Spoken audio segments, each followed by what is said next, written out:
The millionaire's boy had never taken a step on his own until the day his father stumbled upon the housekeeper in a moment so startling it shifted the course of their lives forever. There are chapters in life when we convince ourselves that everything is within reach, that grit, faith, and endless effort are enough to mold the future. That was the story of Rachel Johnson, a 23-year-old black woman raised in the rougher corners of Detroit.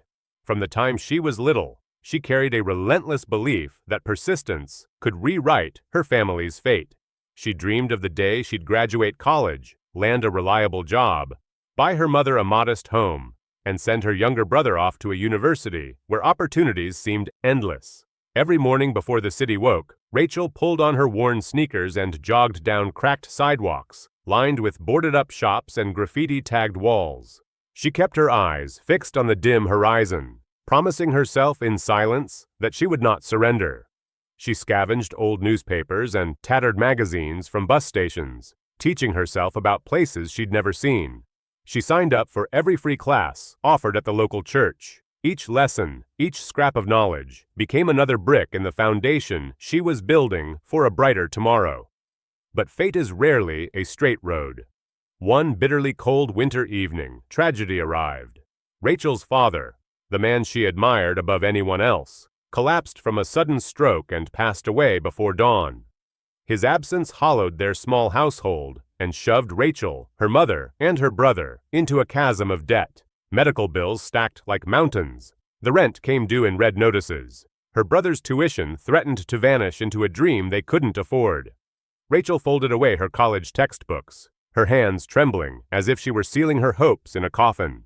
She plunged headlong into survival instead. She flipped burgers in greasy fast food joints, scrubbed the floors of strangers' houses, carried trays in upscale cafes, and swept stairwells in buildings that reeked of mildew. Anything that put a paycheck in her hand.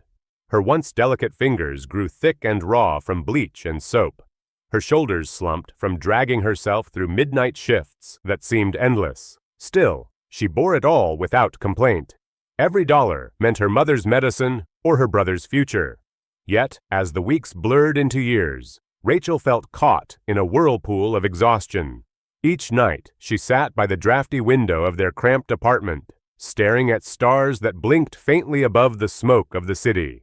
She searched the sky for a sign, any trace of hope.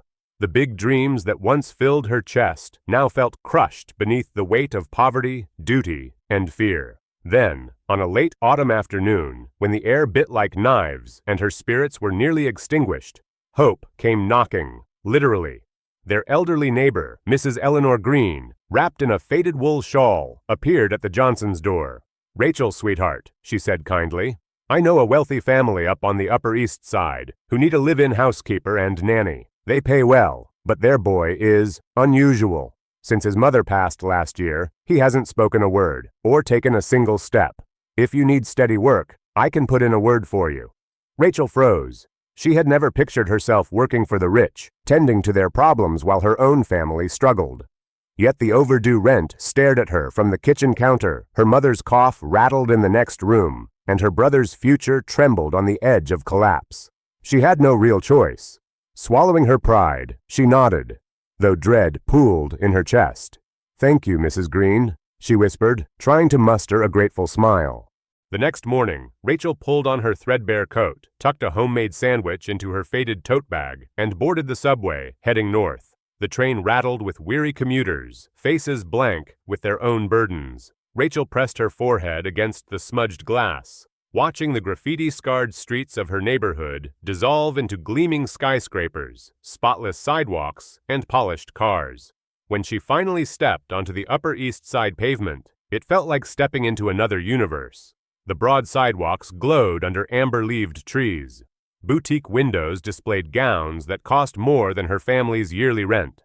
A luxury apartment building rose before her, its doormen in crisp uniforms, standing as silent sentinels. Inside, the marble lobby gleamed so brightly it seemed to erase shadows. Rachel's palm tightened on the strap of her tote. She whispered under her breath, "For Mom. For my brother. I have to be strong." Her footsteps echoed softly as she walked down a corridor lined with polished mirrors and golden sconces.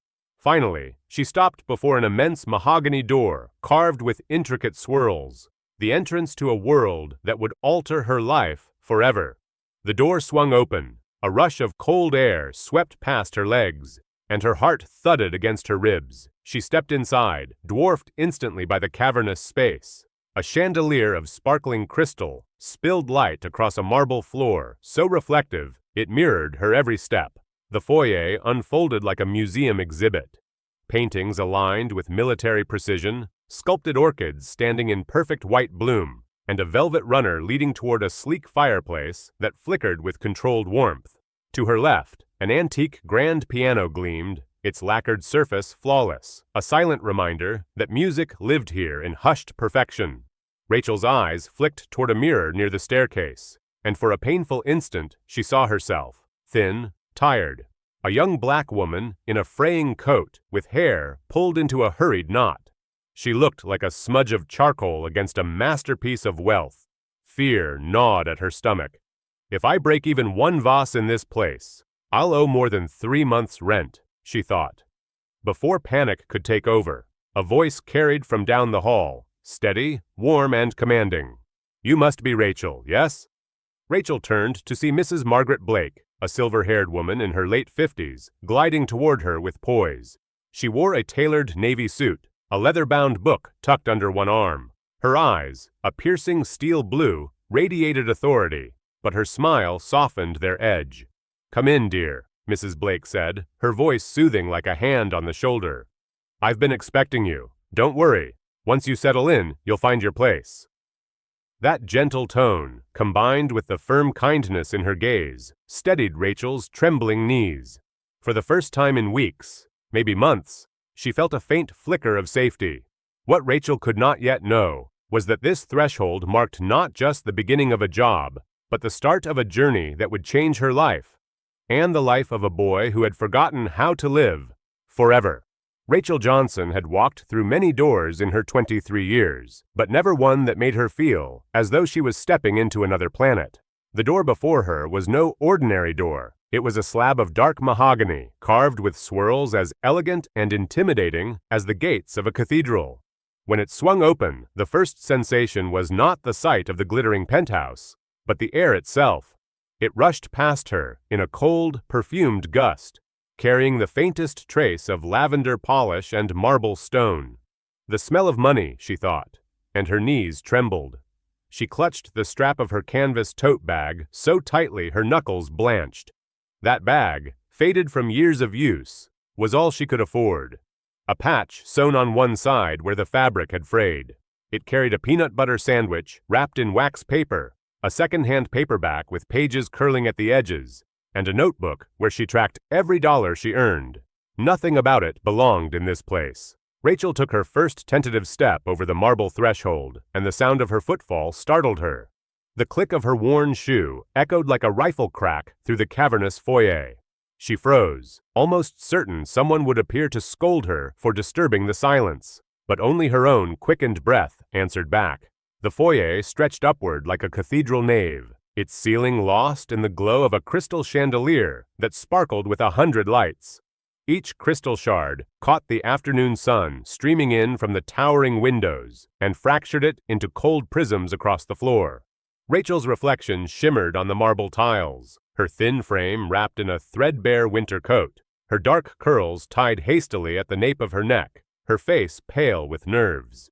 She looked like a misplaced sketch in a painting that had been perfected over years. For a moment, Rachel wished she could vanish back into the subway, back to the rattle of trains, the scent of oil and steel, the noise of vendors hawking pretzels for $3 a bag. That world had been harsh, yes, but familiar. This, however, was another realm altogether. As her eyes adjusted, she took in the details that made the foyer feel more like a museum than a home. 2 oil paintings, heavy with gilt frames, hung in perfect symmetry on opposite walls, both depictions of hunting dogs frozen mid-chase. At the far end of the hall sat a grand piano so polished it reflected the chandelier like a mirror. Not a speck of dust touched its lacquered surface. Sculpted orchids stood in porcelain vases on marble pedestals, each blossom so flawless it seemed artificial. Rachel kept moving, her footsteps measured and quiet, as if the very air demanded reverence. She dared not brush against the walls, or let her bag sway too widely. Every object looked as though it cost more than her family's annual rent. One misstep could mean ruin. "This penthouse," a voice said gently from behind her, "was designed by my son Matthew. He's obsessed with perfection. You'll see soon enough."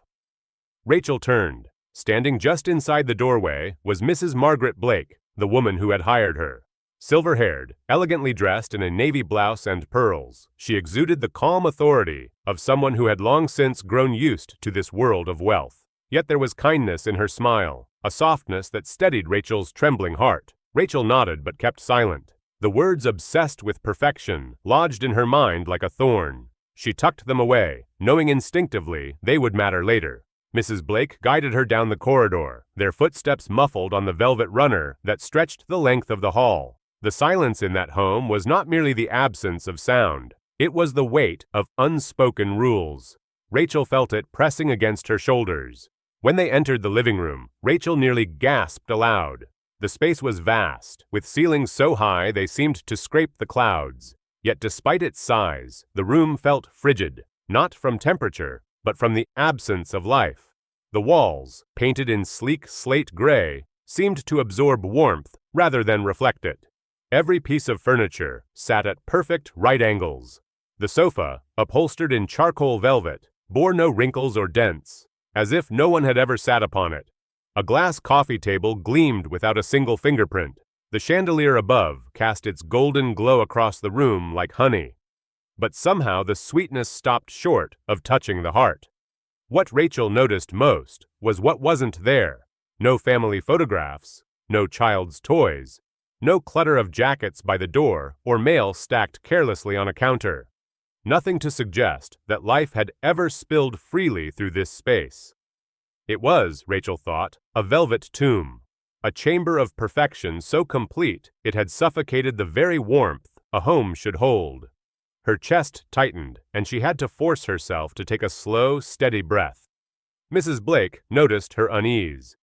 "Don't mind my son if he seems distant," she murmured. Her tone was low, confidential, as if sharing a secret. "He has suffered, a great deal. But I believe one day he'll remember what truly matters beyond perfection."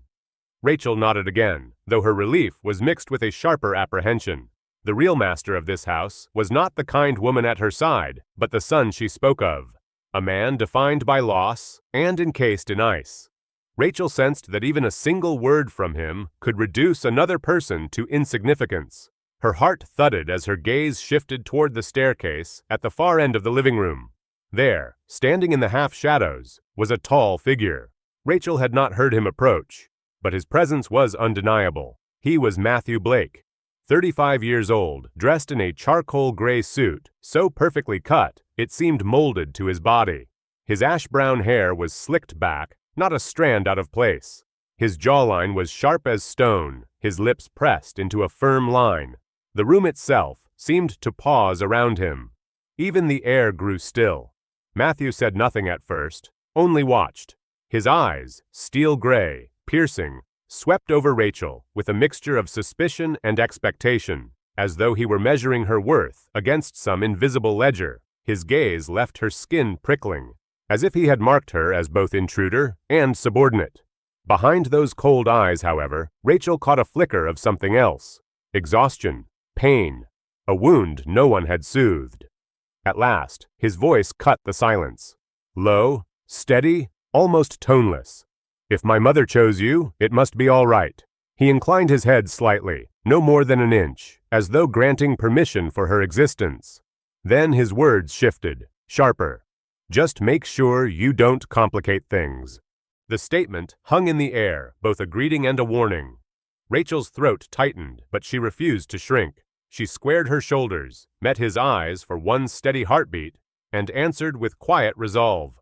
"Hello, Mr. Blake. My name is Rachel. I'll do my best." Matthew offered no reply.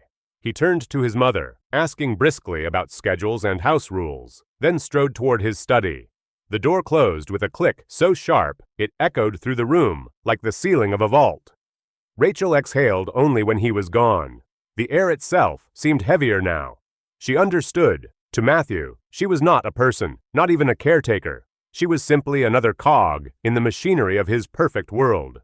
A housekeeper to maintain the tomb, an outsider who could be dismissed at the first misstep. For a moment, anger and hurt flared in Rachel's chest. But then, she remembered her father's voice, a memory she carried like a shield. No matter how others see you, walk with confidence. No one can take your worth away unless you let them. She whispered those words silently to herself, and vowed she would not shed a tear. Not here, not in this icy mansion. Yet even in that first encounter, something stirred. Rachel, a young woman from Detroit with nothing but grit and faith to her name, had stepped into Matthew Blake's rigid, silent world. And her very presence, the color of her spirit, the resilience in her gaze, was already a disruption. Though neither of them knew it then, the clash between her quiet determination and his merciless defenses would ignite a battle that changed not only the life of a wounded child upstairs, but the very fabric of this velvet tomb. Matthew Blake did not simply enter a room, he commanded it. Rachel realized this within hours of her first day in the Blake penthouse. She had seen powerful men before, lawyers striding into court, businessmen arguing over contracts in the cafes where she once carried trays, but none like him. Matthew did not need to raise his voice. His very presence was an invisible cord that tightened around those near him, pulling their movements into alignment with his expectations. The first morning, Rachel woke in the maid's quarters at the end of the long hall. The little room was barely wider than her twin bed, a dresser shoved against one wall, a lamp with a bulb that flickered when she switched it on. She dressed quickly, smoothing her skirt, pulling her hair back. By 6 o'clock, she was polishing the walnut banister on the grand staircase, careful not to miss a single inch. At exactly 6:10, footsteps descended, steady, measured, deliberate. Matthew Blake appeared, wearing a gray suit crisp as if it had just come from the tailor. He adjusted his cufflinks, as though each silver clasp could determine the order of his day. Rachel froze with the polishing cloth in her hand, but he did not look at her. Instead, he stopped near the thermostat on the wall, adjusted it to 68 degrees Fahrenheit, and then crossed to the window, tugging the blinds until each slat was angled precisely the same. Only then did his eyes land on her. They were as unyielding as the granite countertops in the kitchen. "That banister should be wiped down twice a day," he said evenly. His tone was not unkind, but it carried no warmth either. More like the reading of a statute than a conversation. Rachel nodded quickly. "Yes, sir." He moved on, checking the foyer table, running one finger across its polished surface. He found no dust, but his lips pressed tighter anyway, as though disappointed by the lack of imperfection to correct. Breakfast was no less a ceremony. Rachel had laid out the table with eggs, toast, and fruit. Mrs. Margaret had assured her that Matthew preferred simple meals. Yet when he entered the dining room, his eyes went directly to the toast, sliced slightly uneven. "Half an inch thicker on the left than the right," he remarked. "Unacceptable." Rachel flushed. It was bread, not architecture, yet she bit back her protest. He sat in silence, unfolding his newspaper. Not once did he thank her. Not once did he ask how she was adjusting. He ate mechanically, folding each page of the Wall Street Journal into perfect quarters, never spilling a crumb. Rachel tried to focus on her chores, but she could not shake the sense that she was being watched. She soon discovered she was right. Tiny cameras were mounted in the corners of several rooms, their lenses dark, unblinking eyes. When she asked Mrs. Margaret about them, the older woman sighed. "Matthew insists. He claims it's for security, but in truth, he doesn't trust anyone, not even the staff." Rachel felt her stomach knot. She had grown up in neighborhoods where privacy was scarce, but this was different. Here, even in silence, she was under scrutiny. Later that afternoon, she carried linens into the laundry room. There she found a laminated checklist pinned to the wall. Every towel to be folded in thirds, every sheet to be tucked at a 45-degree angle, pillowcases ironed flat without a single crease. Beside the list hung a metronome, of all things, ticking steadily on a shelf. When she asked another maid what it was for, the woman shrugged nervously. "Mr. Blake says folding to rhythm keeps us efficient." Rachel nearly laughed, but the sound caught in her throat. It was not funny. It was suffocating. Over the next days, she watched him more closely. His life was ruled by precision. His shoes were lined in a row, toes facing north. His pens, black and gold, sat in a straight line on his desk, each exactly 1 inch apart. The blinds in every room were tilted at the same angle. Even the air seemed calibrated. Never warmer than 70 degrees, never cooler than 68. And yet, behind this obsession, Rachel sensed something else. A shadow clung to him, darker than his tailored suits. Once, passing by his study, she heard his voice crack slightly as he spoke on the phone. "No," he snapped. "Do not bring up Anna again." The silence that followed was heavy, broken only by the faint catch in his throat before he hung up. Anna, his late wife.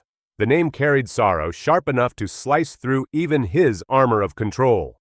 One evening, as Rachel dusted the shelves in the library, her hand brushed against a small wooden block shoved behind the books. She pulled it out. A child's toy, brightly painted, the letter S carved into one side.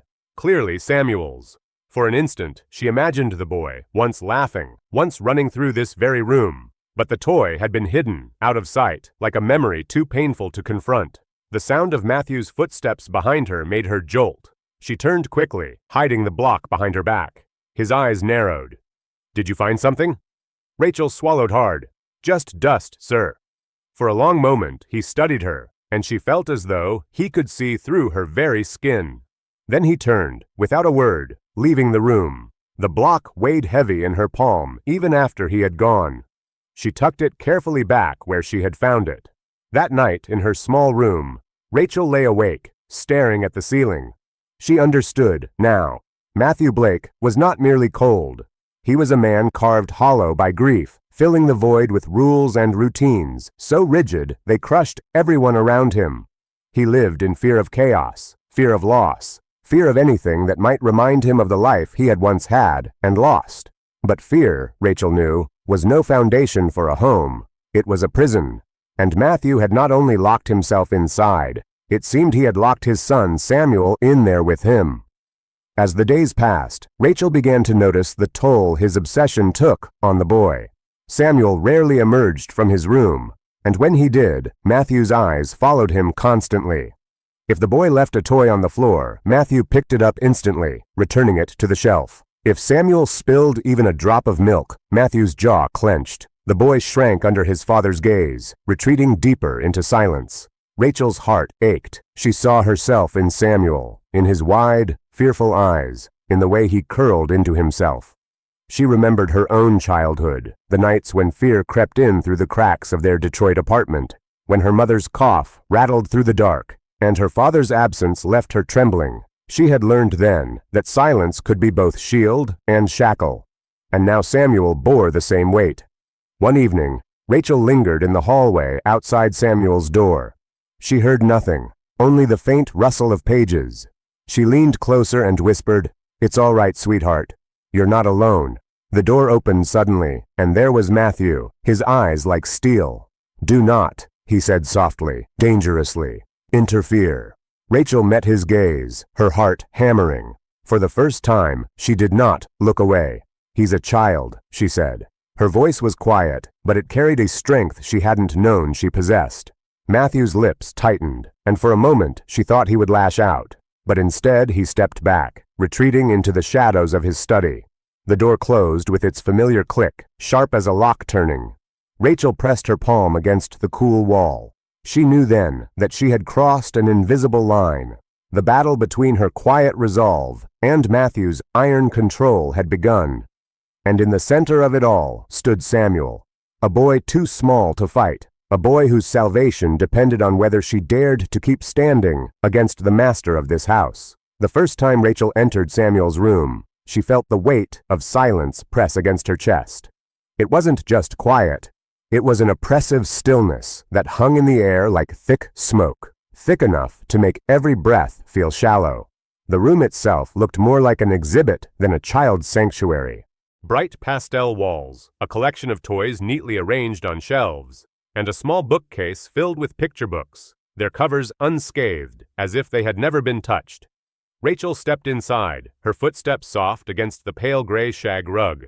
She caught sight of a stuffed animal, a well-worn bunny, its ears tattered and threadbare, a lonely reminder of a child's need for comfort. But the toy was just that, a silent witness to a child who had no voice to ask for it. In the far corner of the room, by the window, sat Samuel, his small body curled into a ball. His skin was pale, almost sickly under the light that filtered through the sheer white curtains, and his legs were tucked beneath him like a fragile bird afraid to take flight.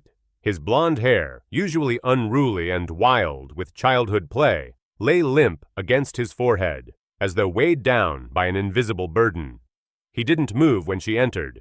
His eyes, dark gray, too old for a child of his age, stared blankly out the window, unfocused, as though he was watching something far away, something no one else could see. The bunny, clutching tightly to his chest, was his only companion in that moment, its worn-out fabric an anchor in his silent world. Rachel hesitated at the door, unsure of what to do next. She had been a child once, had known the pain of loneliness. But this was different. Samuel wasn't just alone. He was trapped in his own silence, his own pain. And no one, least of all his father, seemed to know how to reach him. She took a step forward, then another, her movements slow and deliberate, careful not to startle him. When she knelt beside him, she noticed the slight tremor in his hand as he held the bunny, the way his fingers gripped its ears so tightly, as if it might slip away from him at any moment. His lips trembled too, but no words came out, not a single sound. For a long time, Rachel simply sat there, her presence a quiet comfort she hoped would somehow seep into the boy's heart. She didn't try to speak at first. She didn't know what words could reach him. Instead, she did what she remembered from her own childhood. She reached for the tattered fairy tale picture book she always carried in her bag, the one her mother had used to read to her. Samuel didn't look at her as she opened the book, nor did he seem to acknowledge the soft sound of her voice as she began to recite the stories. But Rachel didn't stop. She continued, her voice low and soothing, telling the tale of a brave little mouse who outwitted a fox to save her family. As she spoke, Rachel noticed something, just a flicker at first. Something in Samuel's posture began to soften. The tension in his shoulders, so rigid at first, seemed to ease. His grip on the bunny loosened ever so slightly. Rachel's heart quickened, but she didn't dare hope too much. She turned the page, continuing the story. And the little mouse, though small, was clever, and the fox, no matter how fierce, couldn't catch her. There was a shift in the room. It wasn't big, but it was there. Samuel's eyes, which had been unfocused before, now seemed to catch the words, just for a moment. A tiny movement, barely perceptible, shifted in his gaze. She leaned in a little closer, but kept a respectful distance, not wanting to overwhelm him. For a fleeting moment, Rachel thought she saw a flicker of recognition in his eyes. He didn't look away from her, but the silence remained. He still hadn't spoken. He hadn't moved much either, but something inside her told her that she was making a connection. She wasn't sure how long she stayed there, but the minutes stretched into what felt like hours. Finally, as if the weight of the world was pressing down on him, Samuel's small voice, rough and cracked, broke the silence. No. Rachel's heart stopped. He had spoken. The word was barely a whisper, but it was there. It was a sound. She leaned in closer, her breath catching in her throat. Samuel, sweetheart, it's okay. You're safe. She reached out her hand, but stopped just short of touching him. She didn't want to frighten him, but Samuel recoiled, his body tensing again, as if the word had been a mistake. His hand clutched the bunny harder, and his lips trembled as he squeezed his eyes shut. Rachel's heart broke, and she pulled her hand back, sitting still, watching him. The next few days passed in the same quiet rhythm. Rachel tried again, reading to him from the book, telling him stories. Sometimes she would leave little notes under the door. Nothing too direct, just small comforting words. You are brave. You are loved. Tomorrow will be a better day. But every time she tried to get closer, to connect with him, he retreated further into himself. His eyes would grow distant, his body curled into itself. The room remained as cold and silent as ever. Rachel began to understand something she hadn't before. Samuel wasn't just afraid of the world around him, he was terrified of the people in it. He had been broken, perhaps not physically, but emotionally, and the silence that had taken over his life was a shield, one that kept everything and everyone at arm's length. She asked Mrs. Margaret about it one afternoon while she was preparing tea. The older woman sighed deeply, her hands trembling slightly as she poured the boiling water into the teapot. He hasn't spoken since Anna passed. Not a word, not a sound. Doctors, therapists, they've all tried, but nothing works. I think he's built a wall around himself, a wall that no one can break. Rachel felt a chill settle in her chest. She understood that. She had seen it before. Children who, in the face of pain too great to understand, simply shut down. But Samuel wasn't like other children. His silence was suffocating, a deep well where no light could reach. That night, Rachel couldn't sleep. She lay in her bed, staring at the ceiling, the sound of the clock ticking steadily in the silence. In the quiet of the house, she could hear the faint murmur of voices downstairs. Matthew's voice, cold and sharp, though it was muffled by the distance. Rachel didn't need to hear the words to know what they meant. Control. That was what Matthew wanted. He wanted everything in its place, every movement calculated, every decision made with precision. He believed that if he could control everything, he could protect Samuel from the pain of losing his mother. But Rachel knew, deep in her bones, that this control was what kept Samuel trapped. The next day, when she returned to Samuel's room, she found him sitting by the window again, the bunny pressed tightly against his chest.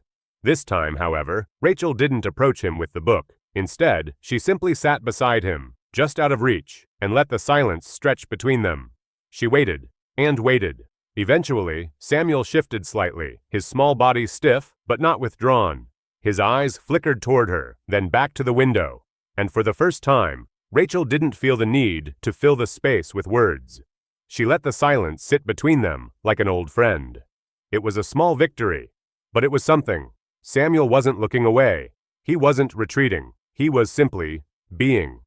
And in that moment, Rachel understood. Samuel's world wasn't one that could be rushed. It wasn't a world that could be fixed with stories or promises. It was a world that required patience, quiet, and trust, things that had been absent for far too long. As she sat beside him, Rachel made a vow to herself. She would break through. No matter how long it took, no matter how hard it was, she would find a way into Samuel's silent world. She would be the one who stayed. Because sometimes, just being there was enough. The penthouse, once an oasis of cold perfection, now seemed to hum with an undercurrent of tension. The marble floors, polished to a mirror sheen, reflected not only the light, but the shifting storm of emotions between Rachel and Matthew. She could feel it in the air, the subtle but unmistakable change between them. His eyes followed her every movement, his gaze calculating, like a chess player eyeing the next move.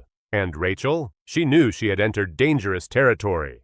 For the first time in her life, she was standing up to a force more powerful than anything she had ever known. Each day brought new challenges.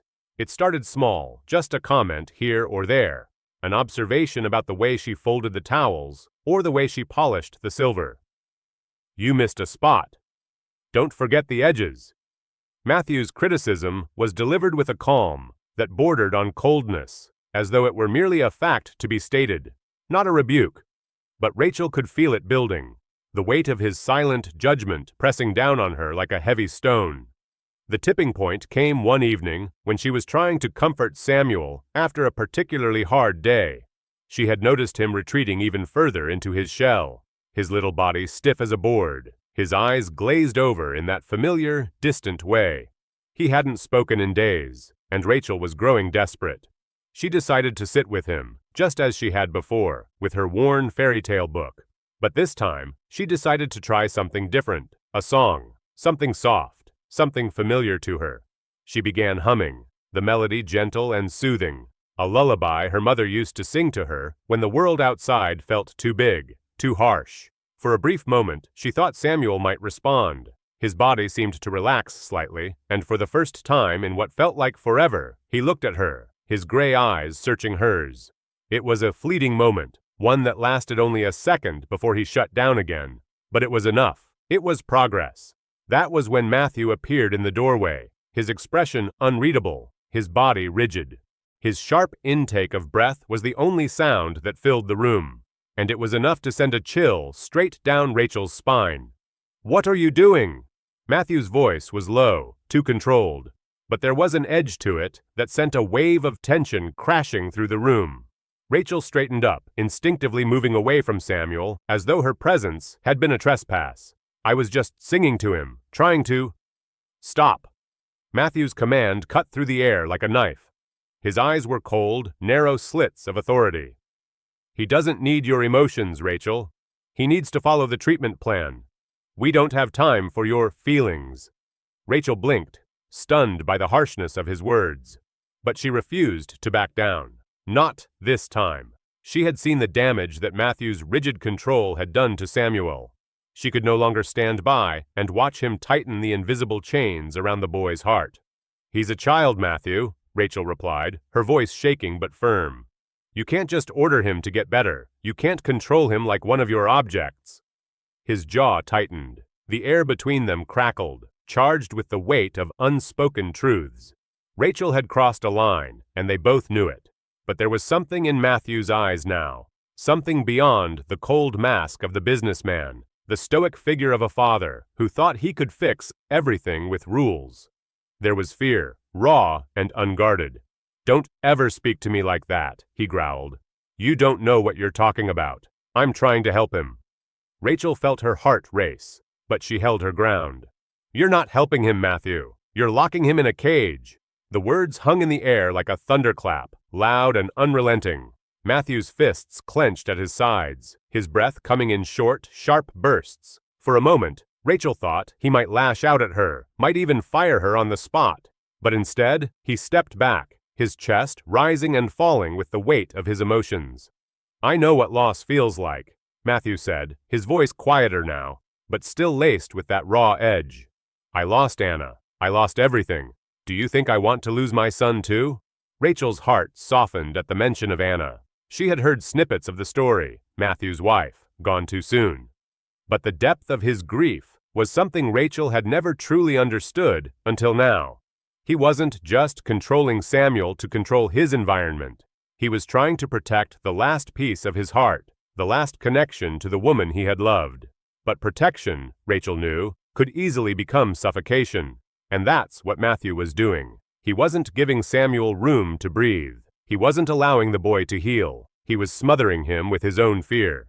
"You're not the only one who's lost someone, Matthew," Rachel said softly, her voice steady now. "But your son isn't Anna. He's his own person.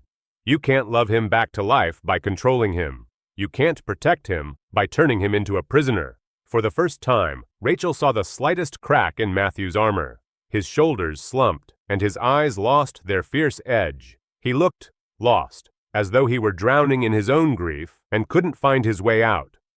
"I don't know what to do," he admitted, his voice barely above a whisper. "I've tried everything, Rachel. I've tried everything, and nothing works. He won't talk. He won't walk. And I don't know how to fix it." Rachel stepped closer to him, her heart heavy with understanding. "You don't have to fix him, Matthew. You just have to be there. Just be present for him, even if he doesn't show you anything back. You can't heal him by forcing him into your image of control. You need to let him heal at his own pace, in his own time." There was a long pause. Matthew didn't speak, and Rachel didn't press. For the first time in weeks, the silence between them wasn't uncomfortable. It was heavy with the weight of two people standing on the edge of something neither one could quite define. Finally, Matthew exhaled a long, shuddering breath. "I don't know if I can do that," he said, almost to himself. "I don't know how to stop trying to fix everything." Rachel placed a hand gently on his arm. "You're not alone in this. I'm here too. You don't have to carry this burden by yourself." For a moment, it seemed as though Matthew might pull away, but instead, he looked at her, really looked at her, for the first time since they had met. His eyes were tired, yes, but there was a flicker of something else, something deeper, something human.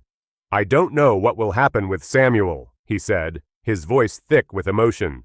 "But maybe you're right. Maybe I've been holding on too tight." Rachel gave him a small, soft smile. "It's not about holding on tight. It's about learning how to let go. Matthew nodded, and for the first time, she saw the walls around him begin to crumble, just a little. The man who had lived in the shadows of his own grief, the man who had tried to control everything, was starting to understand something he hadn't before. He wasn't alone in his pain. He didn't have to be the only one to carry it. The clash of wills between them hadn't been resolved. But in that moment, Rachel realized that this wasn't just a fight over control.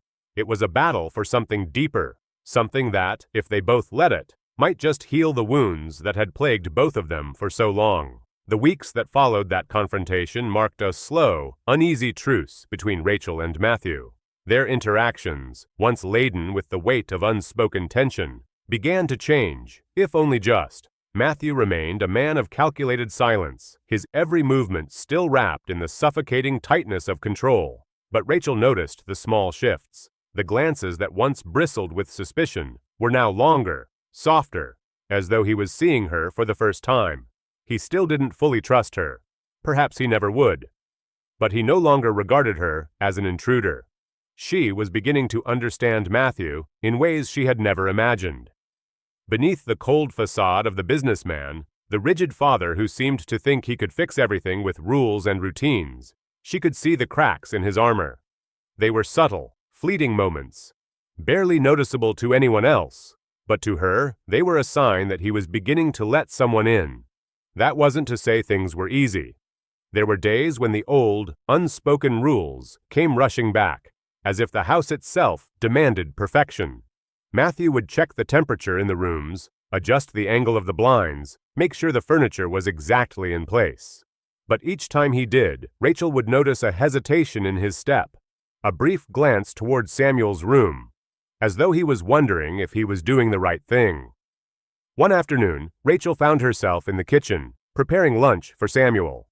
She had learned to be cautious in these moments, knowing that any deviation from the routine could be met with a sharp rebuke. As she chopped carrots for the boys' lunch, her mind drifted back to the day she had confronted Matthew, when she had seen the faintest glimpse of the man behind the walls. The father, broken by grief, who had been holding on to his son, with a kind of desperation that was slowly destroying them both. The sound of footsteps interrupted her thoughts, and she didn't need to look up to know who it was. Matthew. She could feel his presence the moment he stepped into the room. The air shifted, thickened, as if the very walls leaned in to listen.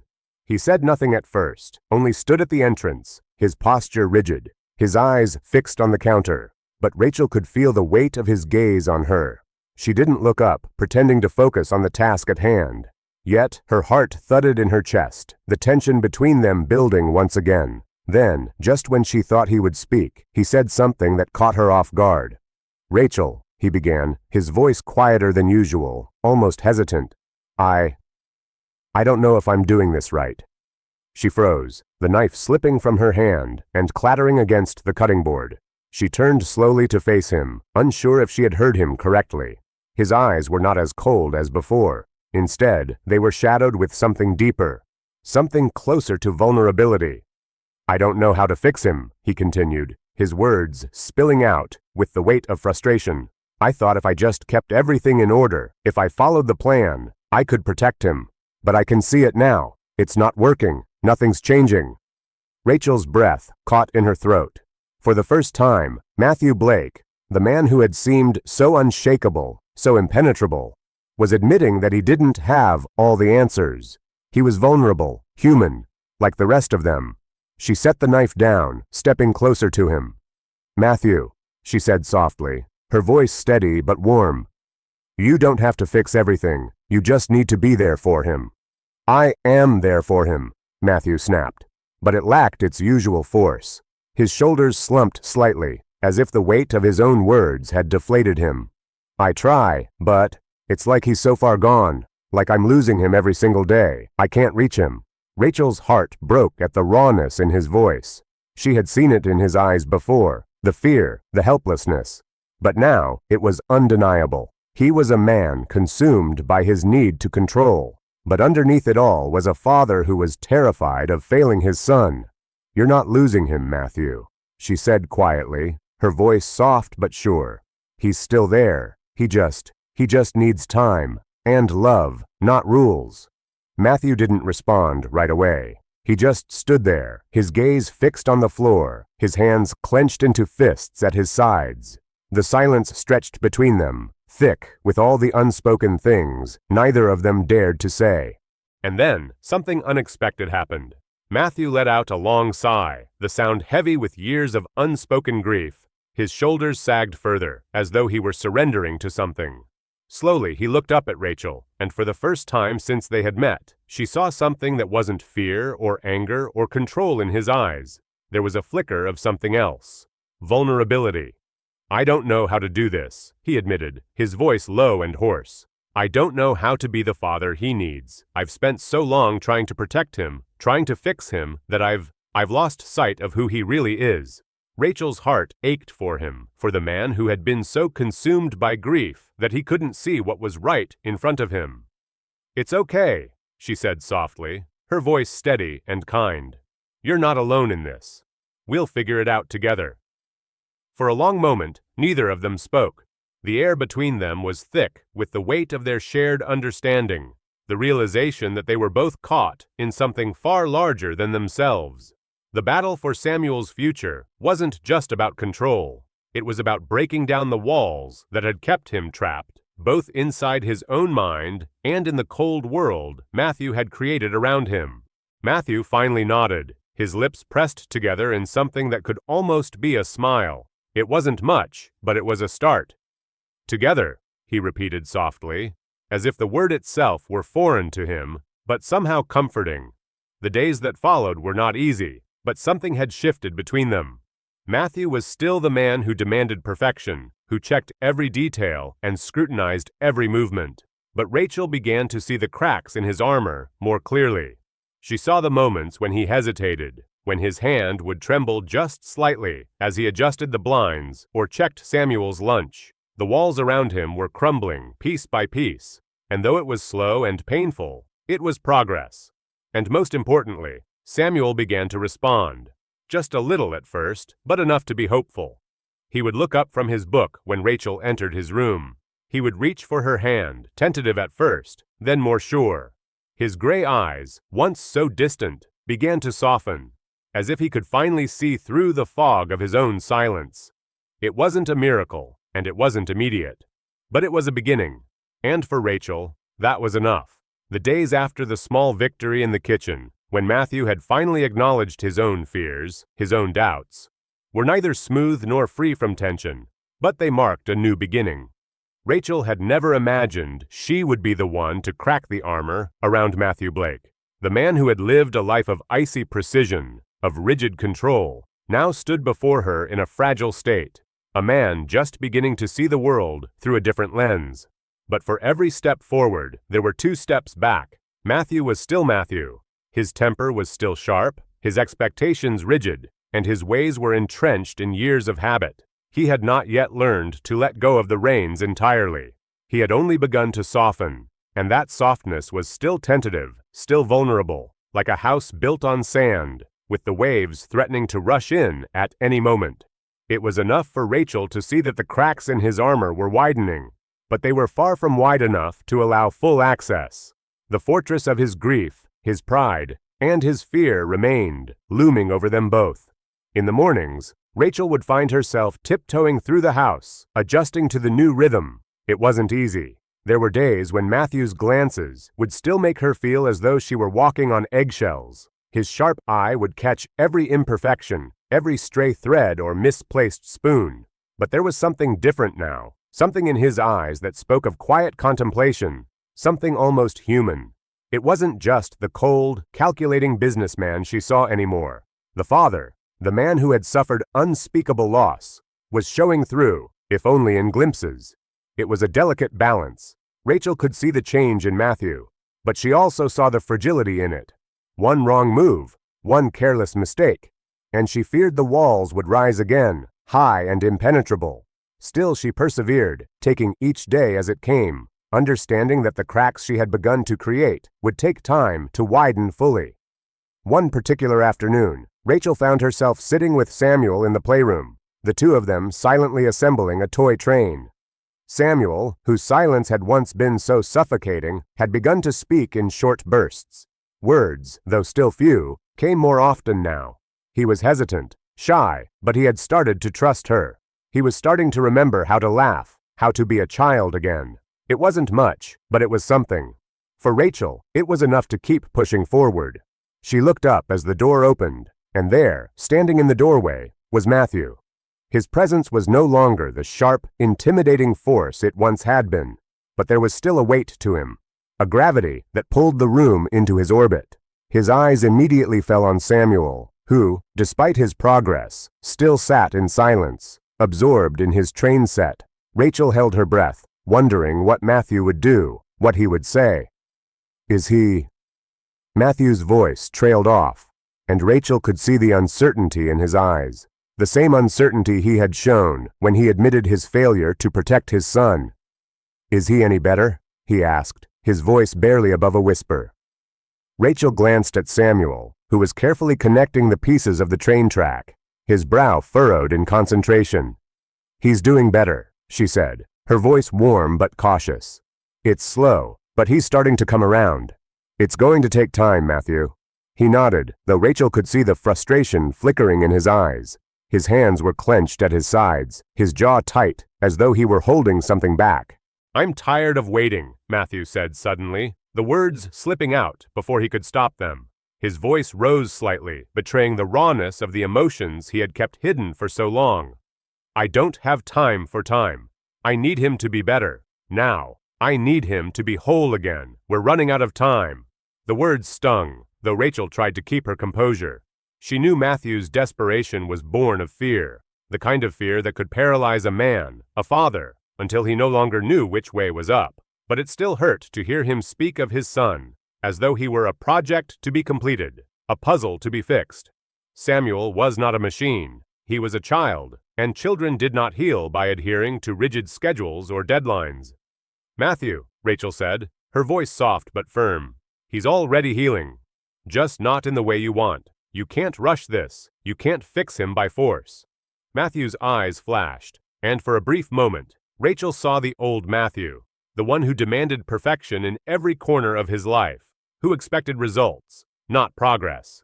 But then, almost imperceptibly, he seemed to deflate, the harshness of his gaze softening just a bit. "I'm scared," he whispered, almost to himself, as if admitting it aloud were a betrayal of his pride. "I'm scared of losing him. I don't know what I'll do if I do." Rachel's heart ached. She had heard those words before, had lived them herself. The fear of losing someone so precious, so fragile.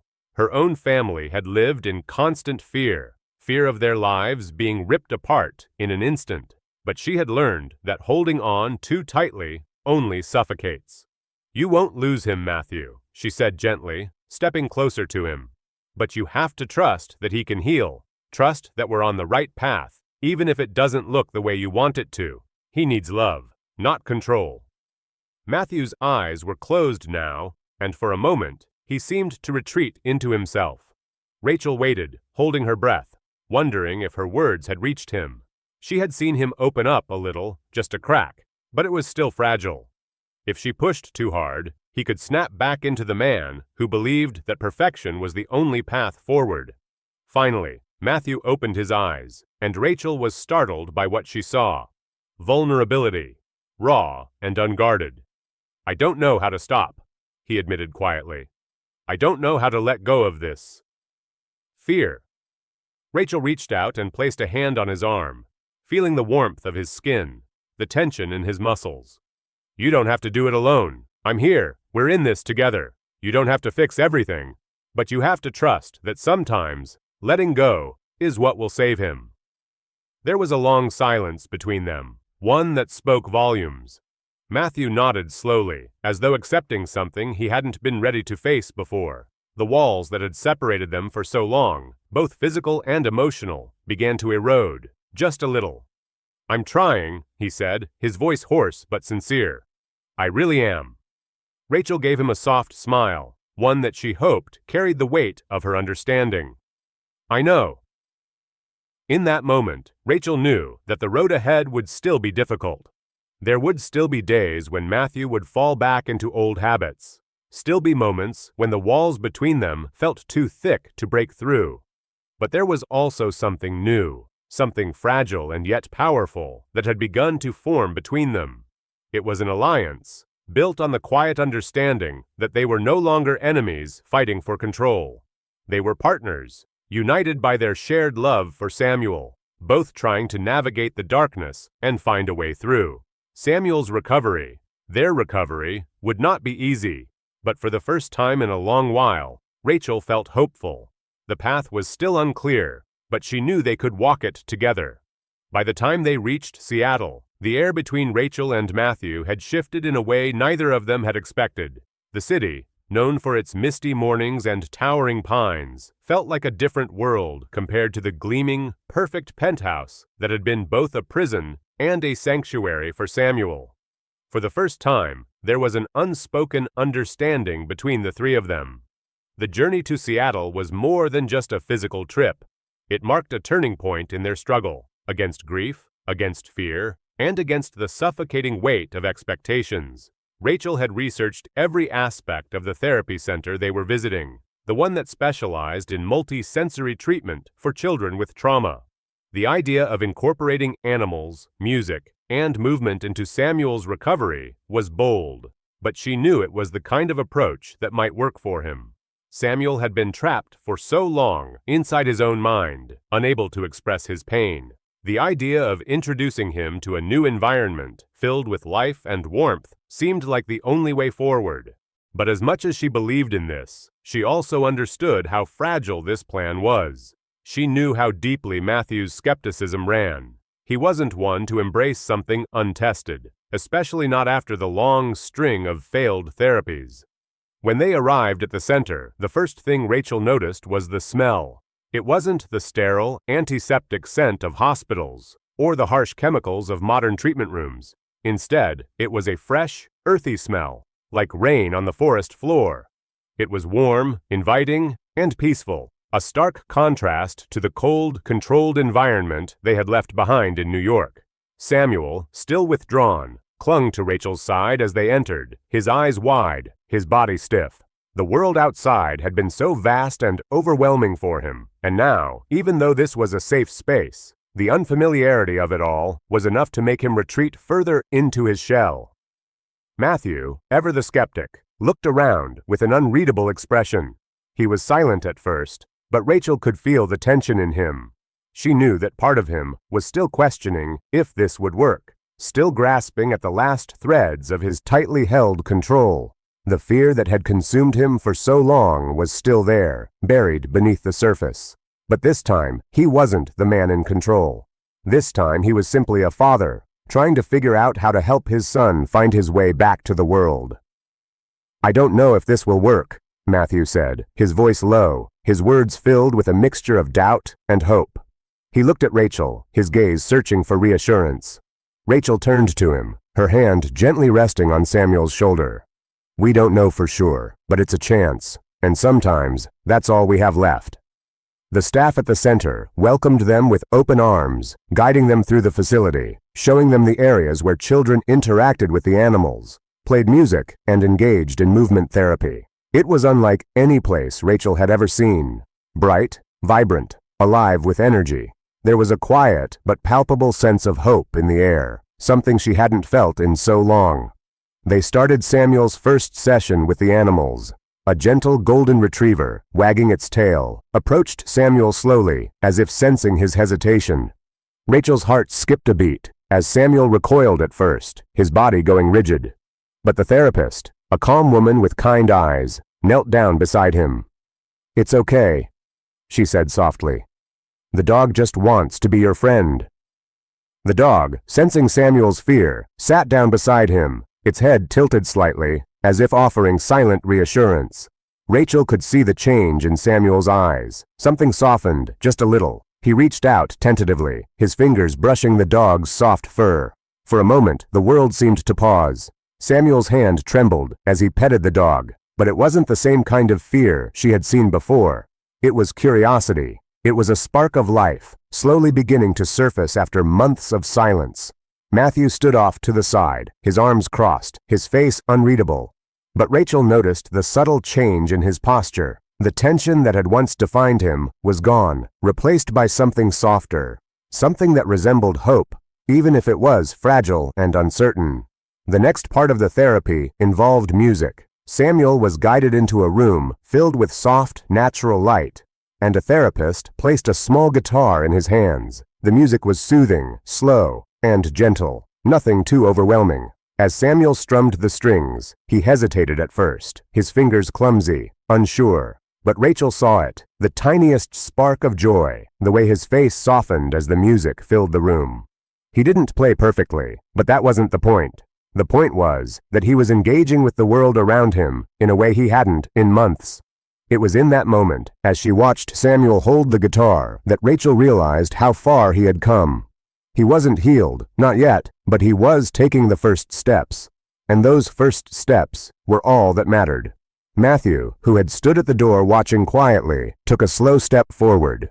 His gaze shifted between Samuel and Rachel, and for the first time, he spoke, his voice quieter than it had been in weeks. I never thought he'd do this. I didn't think he could feel anymore. His words were hesitant, almost as if he were testing the waters, afraid to acknowledge the change. Rachel turned to him, her heart full of compassion. He's always felt, Matthew. He just needed someone to help him find his way back. They continued the therapy sessions for the next few days. Samuel interacting with the animals, listening to music, participating in movement exercises that encouraged him to express himself through dance and play. Each day, a little more of the boy they had lost began to return. He wasn't speaking much, but he was smiling. He was making eye contact. And for the first time in months, Rachel could see the spark of hope in his eyes. One afternoon, after a particularly successful session, Samuel surprised them both. As he sat on the floor, playing with a set of colorful blocks, he looked up at Matthew and said, "Daddy." The word, soft and unsteady, was barely more than a breath. But it was there. It was a breakthrough. Matthew froze, his eyes wide with disbelief. For a moment, he didn't know how to react. Then, slowly, as if the weight of the moment had finally caught up with him, he knelt down beside Samuel. Did you just say?" Samuel looked at him, his gray eyes meeting his father's, and for the first time in what felt like forever, he smiled. The smile was small, but it was real. And in that smile, Rachel saw the future. She saw a future where Samuel could speak, could live without the suffocating walls that had once trapped him. Matthew's hand trembled as he reached out, brushing his son's hair back from his forehead. He didn't say anything at first. He didn't need to. The moment spoke louder than any words could. Samuel had spoken, and for Matthew, that was all he needed to hear. It wasn't the end of the journey. Rachel knew that. Samuel's road to healing would take time, and there would be setbacks along the way. But in that moment, they had something they hadn't had in a long time: hope. For Rachel, Seattle had proven something she had always known deep down. Healing wasn't a straight line. It wasn't something you could force. But with patience, with love, and with the right kind of support, it was possible. And now, with Samuel's first words, Rachel knew that the road ahead, though still long, would lead them to a place they could finally breathe again. The rain had finally stopped by the time they arrived back in New York, but the city, still shrouded in the aftermath of its storm, felt quieter than Rachel had ever remembered it. The air was thick, heavy with the promise of change, but also of uncertainty. After everything, after the long, painful journey to Seattle, the breakthroughs, and the fragile alliance they had forged, she didn't know what awaited them back in the penthouse. But when she looked at Samuel, clutching his stuffed bunny in the back seat, his eyes no longer hollow and distant, but soft and curious, she knew something had changed. He was still quiet, still uncertain, but the spark that had been buried so deep within him was finally beginning to flicker again. It wasn't just in his smile, or in the way he looked at Matthew, but in the quiet confidence he had begun to develop. And that, Rachel knew, was the first real sign of his recovery. Matthew, too, had changed. Though the man was still guarded, still holding on to the remnants of control that had defined him for so long, there was something softer in his approach now. When they had first met, he had been a man of cold precision, afraid of losing everything, holding on too tightly to the things he couldn't protect. Now he was learning, slowly but surely, that the only way to truly heal was not by controlling, but by trusting. The days after their return were filled with small victories, some barely noticeable, some more profound. Samuel, for the first time in a long while, began to speak in more complete sentences. It wasn't much, sometimes just a few words here and there, but enough to remind everyone that he was there and he was listening.